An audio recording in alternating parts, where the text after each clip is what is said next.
Gênesis, capítulo 4, a partir do versículo 18. Eu vou ler o versículo 18 e 19, e depois o 23 e o 24. Gênesis 4, versículo 18, diz o seguinte: a Enoque nasceu Irade, Irade gerou a Meujael, Meujael a Metusael, e Metusael a Lameque. Seguinte.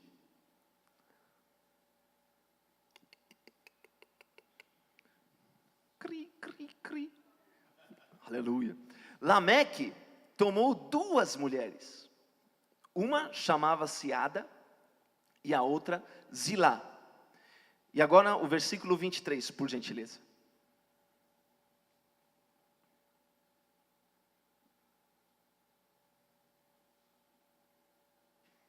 Versículo 23.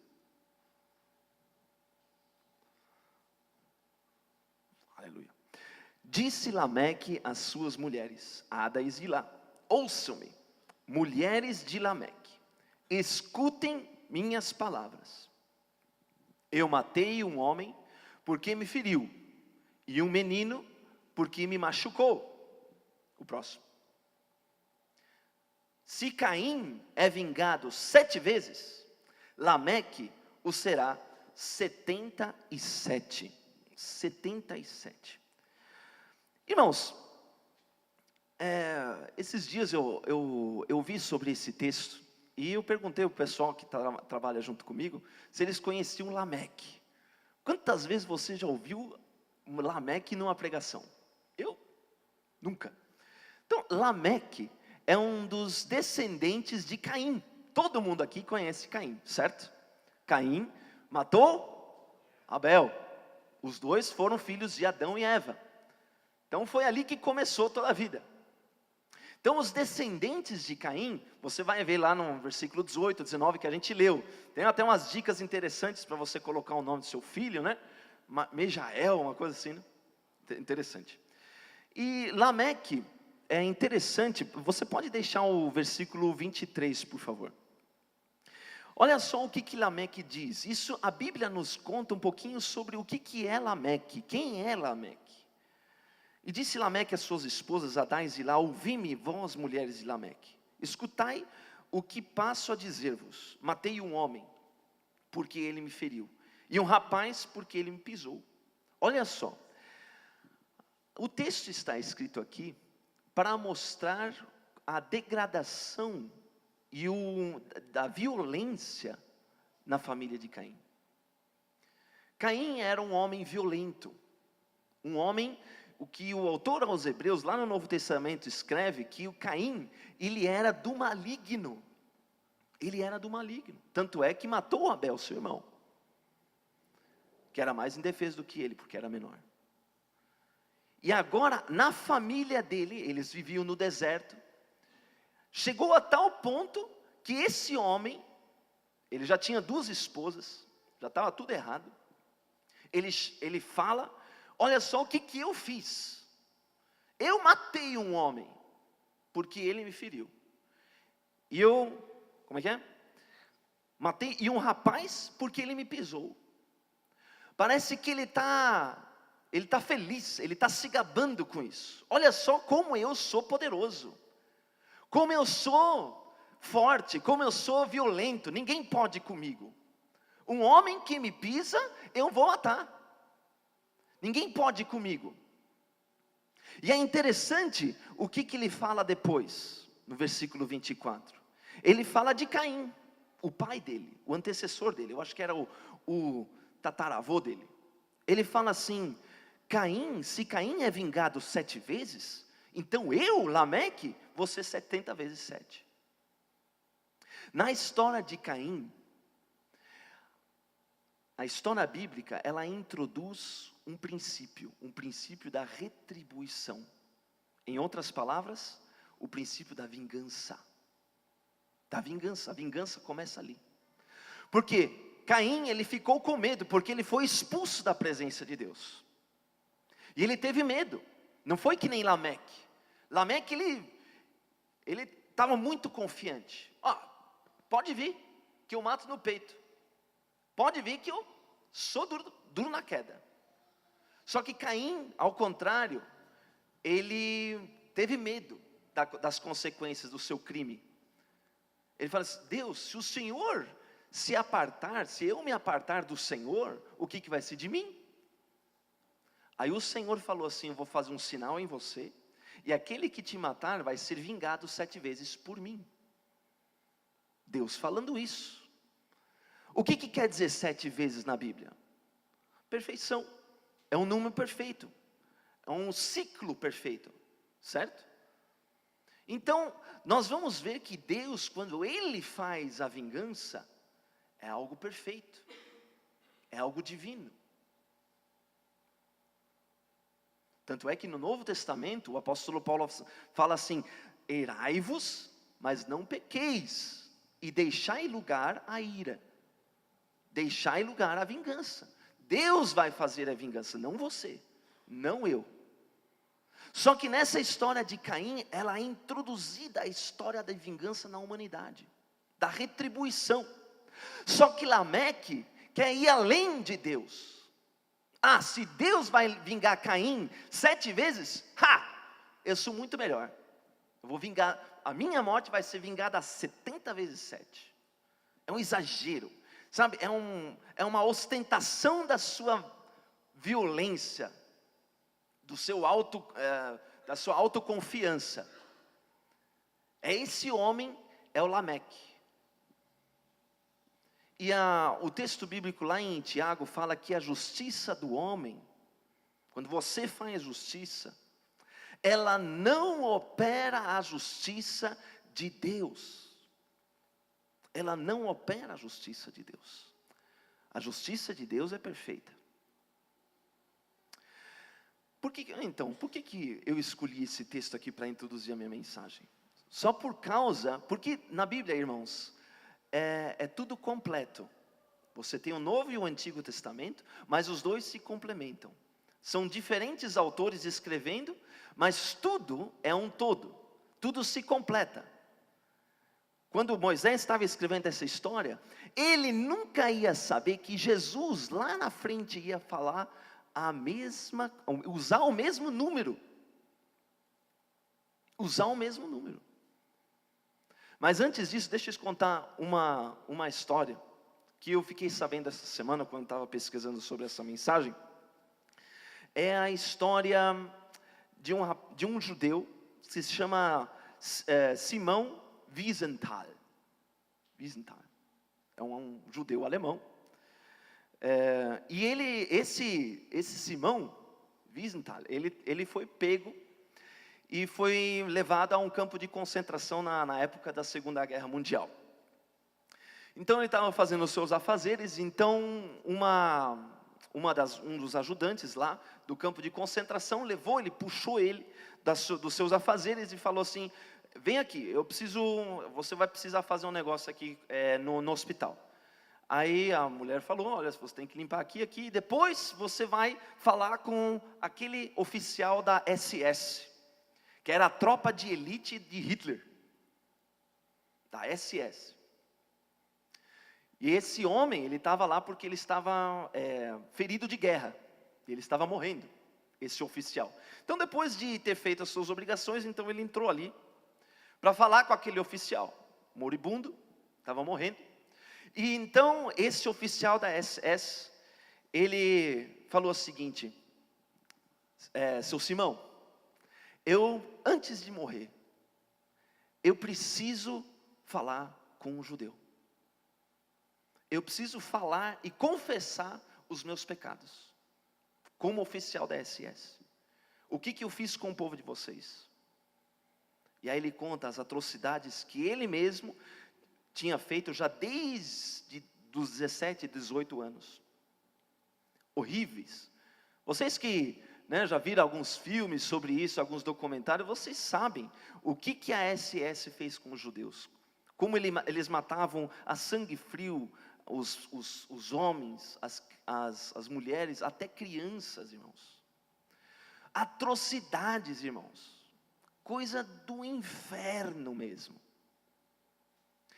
E então ele foi narrando e confessando aquilo ali, diante de lágrimas, arrependido. E ele tinha pego a mão do Simão no peito. E aí ele, no final ele conclui falando: vocês judeus me perdoem. Vocês me perdoem para que eu possa morrer em paz. Esse tal de Simão, então ele tirou a mão do peito daquele oficial da SS, virou as costas e saiu.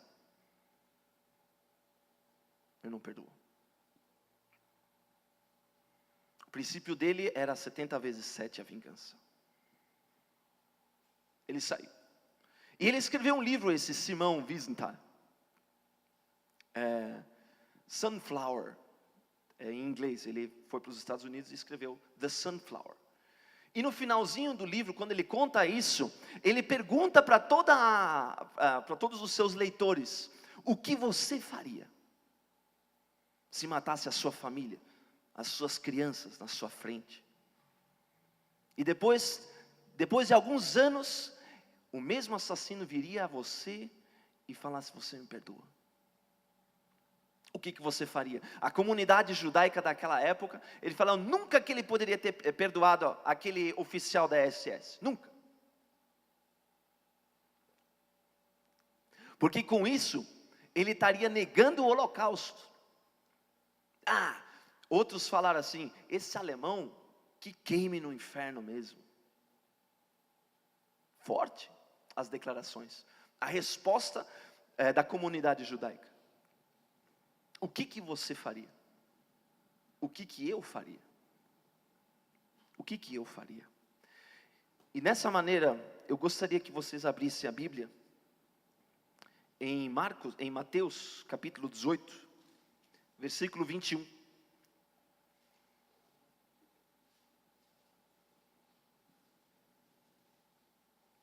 Mateus, capítulo 18, versículo 21 e 22. Diz assim: então Pedro aproximou-se de Jesus e perguntou: Senhor, quantas vezes deverei perdoar a meu irmão quando ele pecar contra mim? Até 7 vezes? Jesus respondeu: eu lhe digo, não até 7, mas até 70 vezes 7. 70 vezes 7. Olha aí o número. É coincidência, irmãos? Eu não acredito nisso. É ou não é, Gersim? Aleluia. Na palavra de Deus não tem coincidência. Não tem coincidência. O Senhor Jesus pega o número lá no começo, onde Lameque usou esse número para exaltar a vingança, a retribuição humana, o ódio. E ele trouxe de volta. Eu vou redimir esse termo aqui. Não 7 vezes você vai perdoar, mas você vai perdoar 70 vezes 7. Eu quero intitular essa mensagem de: o perdoado, ele perdoa e busca o perdão. O perdoado, ele perdoa e ele busca o perdão. O perdão, irmãos. O perdão. Irmãos, essa é uma arma poderosíssima para a família atual, de hoje em dia. Sabia que a Bíblia nos diz que você é mais parecido com Deus quando você perdoa? Jesus fala isso no Sermão do Monte. Jesus fala isso: se você perdoar os seus inimigos, você vai ser um filho de Deus. Você vai estar parecido com o Pai. Você está fazendo aquilo que o Pai está fazendo. Irmãos, todos os relacionamentos hoje aqui na terra, todos, as famílias, hoje, essa semana mesmo, uma pessoa veio falar: olha só, casal tal e tal, está com problema. Quem de vocês aí nunca passou por uma briga? Quem de vocês nunca passou talvez por um rompimento de um relacionamento? Igrejas passam por isso, irmãos. Igrejas passam por isso. E se você for cavar fundo na origem desses problemas, você vai achar a falta de perdão como a origem. como uma das raízes, a falta de perdão. Irmãos, precisamos aprender a perdoar. O perdão, ele libera o nosso coração do ódio e do ressentimento. Irmãos, nessa sociedade de hoje, é tão carregada negativamente, é tão carregada. Esses dias a gente estava até comentando no ministério, né? Que o GP, ela estava falando, eu acho que para manifestar um demônio numa pessoa, ou você ora, ou você dá uma fechada nele no trânsito. O pessoal, se tiver escondidinho ali, basta fechar com o trânsito, aí você para aí, aleluia, sai dele. Irmãos, não é ou não é? Oh, Jesus, eu sempre falo assim, é no trânsito e no futebol que você conhece as pessoas. É verdade, ainda bem que eu não sou muito bom no futebol. Eu fico na defesa, eu fico no goleiro, rapaz, porque às vezes, olha, sobe o negócio. Irmãos, esses dias na sexta-feira eu estava buscando um negócio aqui no centro da cidade, estava chovendo, sabe? O pessoal na cidade, pequena aqui, o pessoal vai no centro, mora tudo perto. Quando está sol, o pessoal resolve tudo a pé. Né? O Gerson está de prova, ele estava comigo. E aí, quando chove, todo mundo sai de carro. E as ruas aqui de São José são menorzinhas, né? E chovendo, farol fechado, o pessoal estressado, é impressionante. É um prato cheio para você acumular ressentimento, ódio e vingança. É ou não é? Esses dias a gente ouviu falar lá de Curitiba de um caso. De uma fechada com um taxista, não foi? Eu acho que o Júlio me contou isso. Os caras começaram a brigar. E um taxista pegou uma faca e o cara morreu, por causa da briga de trânsito.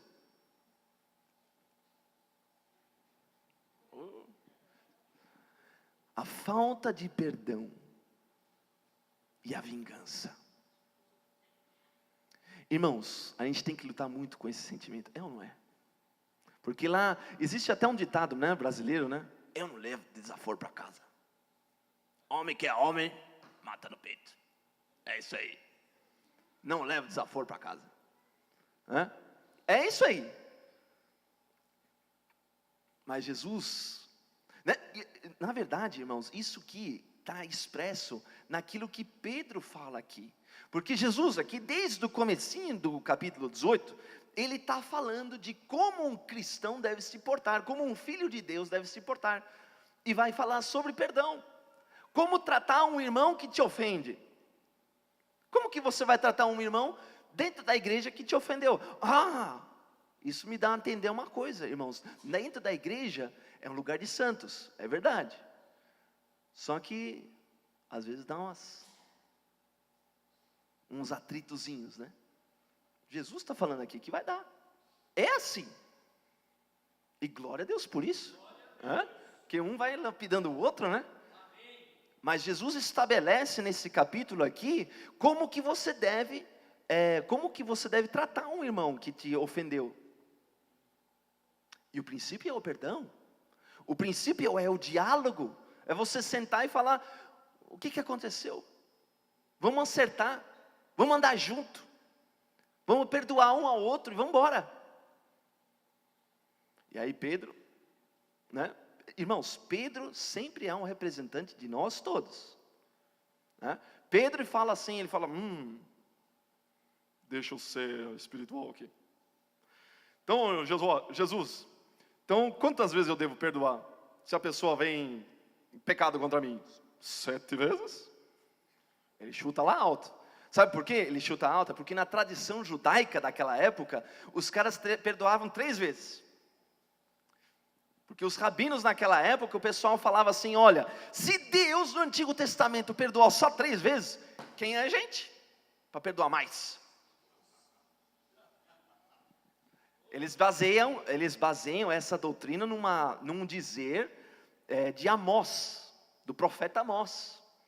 Esqueceram de quantas vezes Deus perdoou a idolatria de Israel. Esqueceram, completamente. Mas eles achavam, né, eles torciam as escrituras, falando assim, não. Se uma pessoa vem, o Wilson, né, ele vem aqui, peca contra mim, eu falei, eu te perdoo.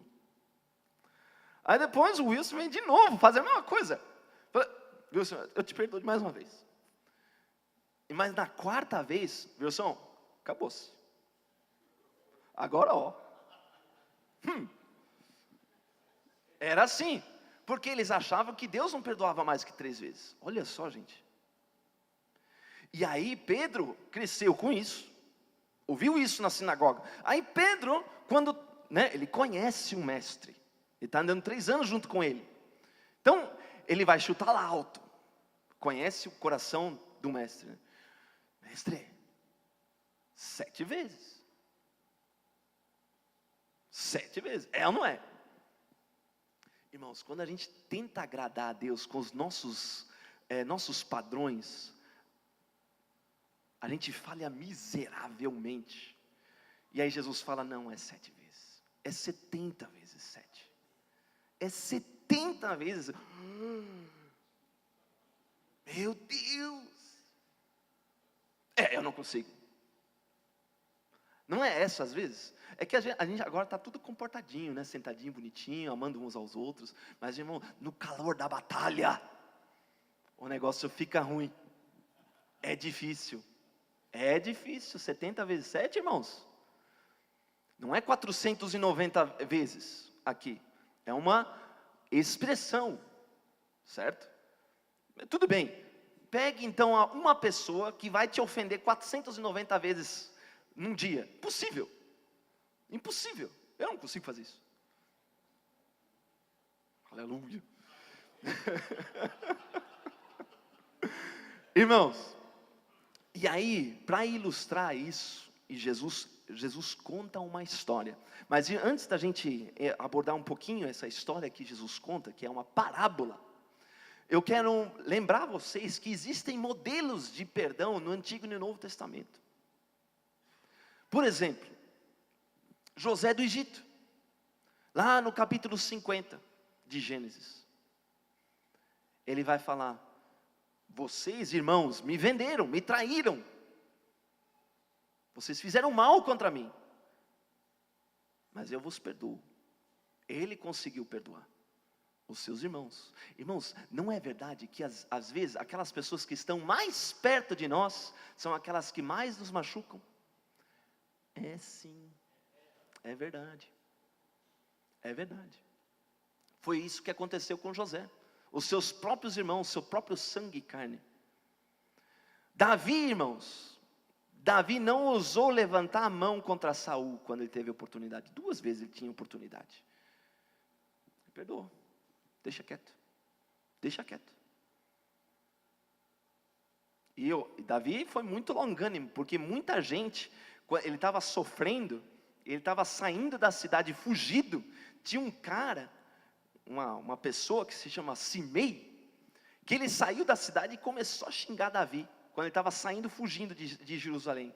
Aí Joabe, que era um dos generais de Davi, falou, quem que é esse cão morto? Acaba com ele. Davi, não, pode deixar. Perdoou.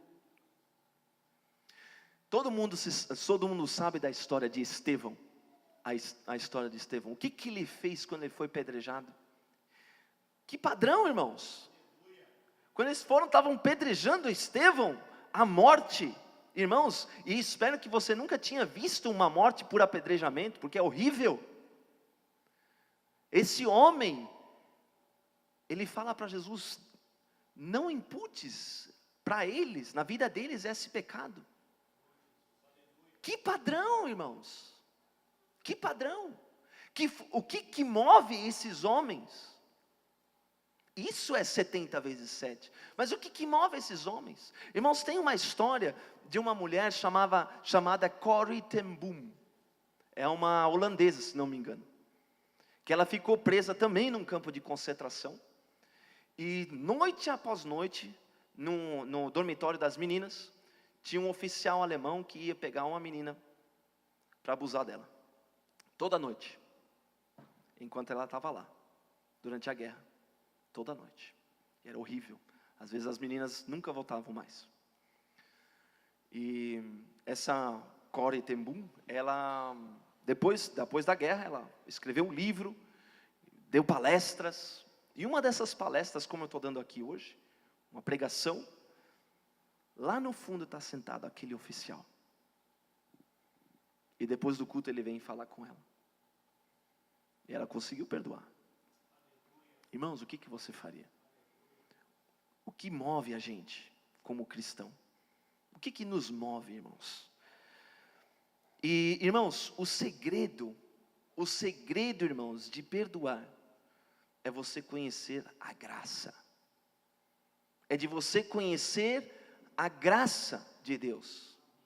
Nós temos dificuldade de perdoar, porque não conhecemos a graça de Deus. Deixa eu te mostrar um pouquinho. Eu não vou ler esse texto todo, vocês podem ler em casa, porque ele é meio extenso esse texto, não gostaria de fazer isso agora. E também eu acho que por vocês, a maioria de vocês conhece essa parábola. É uma parábola do credor incompassivo. Jesus contou essa parábola para ilustrar como se deve perdoar.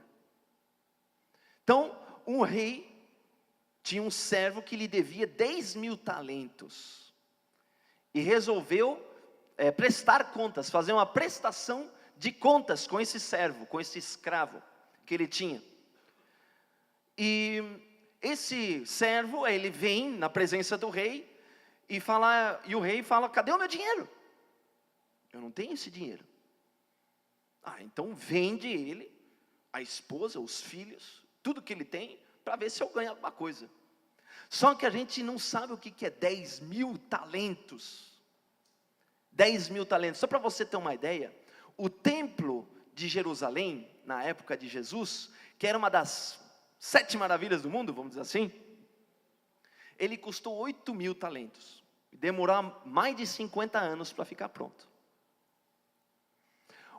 A arrecadação fiscal das províncias onde Jesus morava, que eram 4, a Judeia, a Samária, Galileia e a Idumeia, as 4 juntas, para um ano de arrecadação de impostos, dava 8.000 talentos. Eu fiz uma continha aqui. Um talento equivalia a 6.000 denários. Sabe, aquele denário que a viúva pobre perdeu, ela pegou uma vassoura, desesperadamente varreu e fez uma festa quando encontrou? É esse denário. Um talento valia 6.000 deles. 6.000. Um denário era o teu salário de um dia de trabalho, de 6 a 6 horas. Digamos que hoje você ganha aí uns R$100 por dia. Faz a conta. 6.000 deles, um talento, vezes 10.000, 10.000, irmãos, eu fiz uma conta aqui, se você trabalha 320 dias no ano, ou seja, você tem 320 denários, então você ia demorar 187.000 anos, 187 e 500.000 anos, para pagar a dívida. Mais de 185.000 anos para pagar essa dívida. 10.000 talentos. Tudo bem, mas aí você é vendido como escravo, você vende a sua esposa, porque eles podem trabalhar de graça, né? Então eles trabalham a dívida. E os seus filhos também. Só que eu calculei quantas gerações teriam que trabalhar para cumprir esses anos todos. Cheguei a um número de mais de 4.000 gerações, ganhando o mesmo salário. Mais de 4.000 gerações. Seriam os filhos dos filhos dos filhos. Irmãos, não tem nem geração que dure a duração da terra, assim, desse jeito. É uma dívida impagável. Impagável. Esse servo nunca ia poder pagar essa dívida. Mas sabe o que o servo fez na presença do rei, que exigiu esse dinheiro? Olha só o que ele diz. Versículo 26 diz assim, ó: então o servo, prostrando-se reverente, rogou: sê paciente comigo, e tudo te pagarei. Olha só. Irmãos, olha só como é difícil a gente crer na graça. Como é difícil. Como é difícil. Não, pode deixar, eu dou um jeito. Pode deixar, eu dou um jeito de trabalhar, eu dou um jeito de me esforçar, eu dou um jeito de fazer alguma coisa para agradar a Deus, para pagar a minha dívida. Pode deixar, eu dou um jeito. Só que todo mundo sabia que isso era impossível. Impossível. E por isso que nós precisamos de fé, irmãos, para crer na graça. Porque é impossível a gente pagar uma dívida.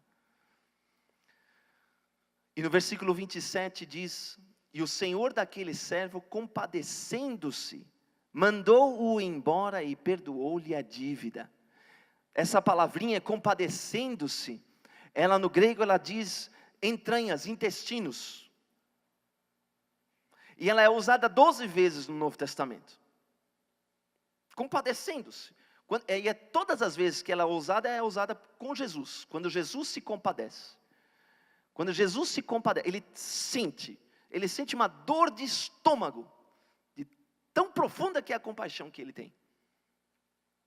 E esse rei tem essa compaixão e perdoa toda a sua dívida. Irmãos, que estado, que rei perdoaria uma dívida assim? Ninguém. Irmãos, o que isso nos diz? Porque a parábola, ela diz sobre o reino dos céus. Você e eu, nós estamos no reino dos céus. O reino dos céus, Jesus explicou para os fariseus, ele não é visível. O reino dos céus está em você, no seu interior. Ele é lá dentro, intrínseco. Então, Jesus está falando do reino dos céus, é aquilo que acontece aí dentro, no seu coração, com a sua salvação. Jesus aqui, então, a primeira coisa que me chama a atenção, que irmãos, todos um dia somos como aquele servo, uma vez nós vamos ter que prestar contas. Vamos ter que prestar contas a Deus. Vamos ter que prestar contas diante de um rei. Vai chegar o dia. Olha, versículo 23. Diz assim: por isso o reino dos céus é semelhante a um rei que resolveu ajustar contas com seus servos. Ele vai ajustar as contas. Um dia você e eu estaremos diante de um trono. Só que a história ela continua. Porque o servo é você e sou eu. E esse servo, ele tem uma dívida. Uma dívida de 10.000 talentos. Uma dívida impagável. Irmãos, imaginem, eu vou agora, o que acontece com a dívida? Se eu for aqui embaixo e pegar o Gersinho como meu experimento, aleluia, né? E pegar e dar um tabefe na cara do Gerson. Certo? Jesus, tem misericórdia dele, né? Que ele é mais forte que eu, rapaz. Né?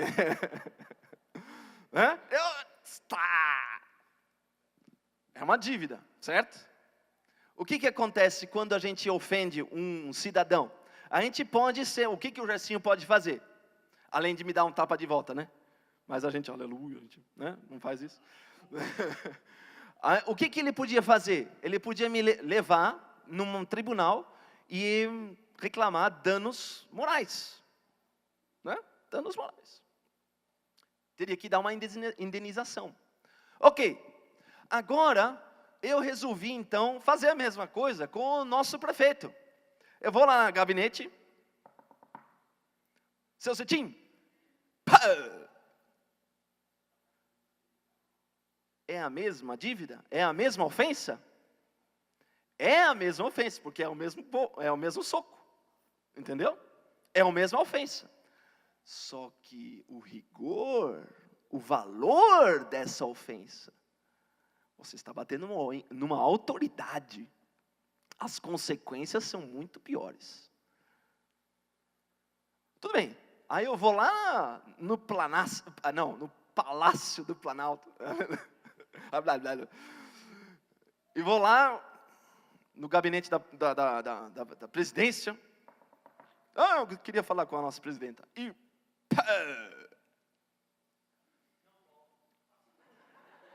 aí, ó, não volta.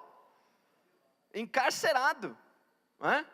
O valor de uma ofensa, quanto maior é a autoridade, maior é a ofensa. Irmãos, cada vez que nós pecamos, estamos dando uma porrada na cara de Deus. Uma cusparada na cara de Deus. Deixa eu ser bem exagerado. Chocar vocês. É assim. Não é na cara do Gerson, não é na cara do prefeito, não é na cara do presidente, mas de Deus, que institui a autoridade. Todos os dias, irmãos, todos os dias. Irmãos, essa dívida aqui eu calculei sem juros. Sem juros. Se você pegar um juros de 2% ao mês, irmãos, dá mais de 1 milhão só de juros. De denário. Ou seja, você nunca vai poder pagar. É diante de Deus. Só que Deus, Ele se compadeceu. Ele teve um sentimento das entranhas, irmãos. E Ele olhou para você e para mim e falou: servo, pode ir, você não tem mais dívida comigo. Mas o que eu preciso fazer? O que eu preciso fazer? Não precisa fazer nada. Receba o presente. Não é possível. Não é possível. Você sempre vai querer fazer alguma coisa para agradar a Deus. É ou não é? Irmãos do céu. A gente não entende graça, irmãos. Sabe, uma vez, nos anos 40, ou nos anos 50, um conselho de acadêmicos na Inglaterra estava reunido, falando e conversando sobre as ciências da religião. Então, essa ciência da religião, elas vão analisando todas as religiões do mundo.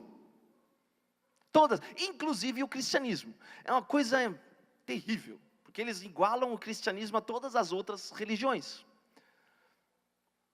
Mas esses acadêmicos, uns deles eram cristãos, e queriam achar alguma coisa, algum aspecto do cristianismo, que era diferente de todas as outras religiões. Eles não estavam achando. Que impressionante. Uma pessoa tem que se oferecer para pagar o pecado. Também tem em outras religiões. Tem que fazer isso. Deus amou. Tem tudo em outras religiões. E eles estavam quebrando a cabeça. Aí até que um autor bem famoso, não sei se você já leu um livro dele, mas todo mundo eu acho que já viu um filme, do C.S. Lewis, que ele escreveu as Crônicas de Nárnia. Ele entrou nessa reunião. Esse cara é um cabeção. O cara entende muito. E eles perguntaram para ele: Lewis, o que você acha? O que difere o cristianismo de todas as outras religiões? É fácil. É fácil. É a graça. Nenhuma outra religião tem graça. Irmãos, você chega diante de Deus completamente culpado, da cabeça aos pés. E Ele te absolve. Por amor. Por compaixão. Irmãos, você não precisa fazer nada. Isso aqui aconteceu de graça para vocês.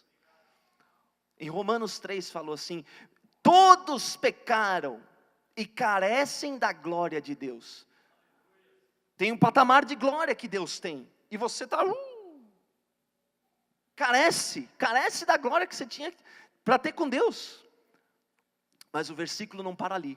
Todos pecaram e carecem da glória de Deus, mas são justificados de graça, pela sua graça. Pela sua graça, irmãos, pela sua graça. Irmãos, você não fez nada. Você não fez nada. Oh Deus. E esse texto ele continua. Esse texto ele continua e fala: depois de sair dessa presença do rei, esse servo encontrou um conservo, uma pessoa igual a ele, que lhe devia 100 denários. 100 denários. Imagine, isso é, se você ganha 100 reais o dia, sei lá, vai dar uns 10 mil reais aí. É um dinheiro bom, né? É um dinheiro bom. Sabe o que o cara fez? Ele pegou literalmente o cara no cangote, no pescoço. E, irmãos, a jurisprudência romana naquela época permitia isso. Você pegar o devedor na jugular aqui, ó, e até sair sangue no nariz. E ia puxar ele até o tribunal. Isso era permitido. Era permitido. E foi isso que ele fez. Irmãos, as ofensas que outros irmãos fazem para nós são legítimas. Não dá para negar. Né? 100 denários é bastante dinheiro. 10 mil reais, por exemplo. É bastante dinheiro. Se uma pessoa, ela te fere, a gente sente. A gente sente dor. Mas a dificuldade da gente perdoar decorre da gente não saber, não entender o que é 10 mil talentos. O que é a nossa dívida. Irmãos, talvez para nós aqui, 10 mil reais é bastante dinheiro. Mas para um milionário que tem mais de 100 milhões no banco, o que é 10 mil reais? É um nada. Porque esse milionário, ele entende de dinheiro. Ele sabe o que ele tem. 10 mil para ele não é nada. É uma cosquinha. Um dia de juro vence o dobro disso. Mais do dobro disso. Tudo bem. Ele entendeu esse valor. Irmãos, talvez você precise perdoar o seu marido. Talvez você precise perdoar a sua esposa. Talvez você precise perdoar um ente querido na família. Talvez você precise perdoar algumas pessoas que te magoam, talvez constantemente. Eu quero mostrar para vocês que vocês todos, eu também, fomos devedores de Deus e fomos perdoados de graça. Irmãos, eu quero fechar com essa história. Existiu um garotinho que eles acharam morto num campo de concentração com um bilhete no bolso. Deixa eu ler para vocês o que ele escreveu. Ele diz assim, ó Senhor, não te lembres somente das pessoas boas, mas também daqueles que são más. Não te lembres do sofrimento que eles infligiram sobre nós. Mas em vez disso, lembra-te, ó Senhor, dos frutos que o sofrimento produziu em nós. Quando estes nossos perseguidores foram julgados por ti, ó Deus, que os frutos do sofrimento em nós possam ser a sua absolvição. Menino, encontrado morto num campo de concentração com bilhete no bolso. Entendeu a graça? Ele entendeu a graça. Ele entendeu a graça. Irmãos, eu gostaria agora de sugerir alguma coisa. Um experimento. Uma tarefinha de casa para vocês. Hoje, quando vocês forem para casa, você família, você tranque a sua porta, se você tiver liberdade, se o Espírito Santo assim o conduzir. Entre na porta, feche a porta, você e sua esposa, você e suas crianças, olhem um para a cara do outro e fala: eu sou culpado. Você me perdoa? Eu quero mudar. Tente fazer isso hoje de tarde. Tente fazer isso. Irmãos, é isso que a família brasileira precisa hoje, de perdão. 70 vezes 7, não vingança, não retribuição, mas de perdão.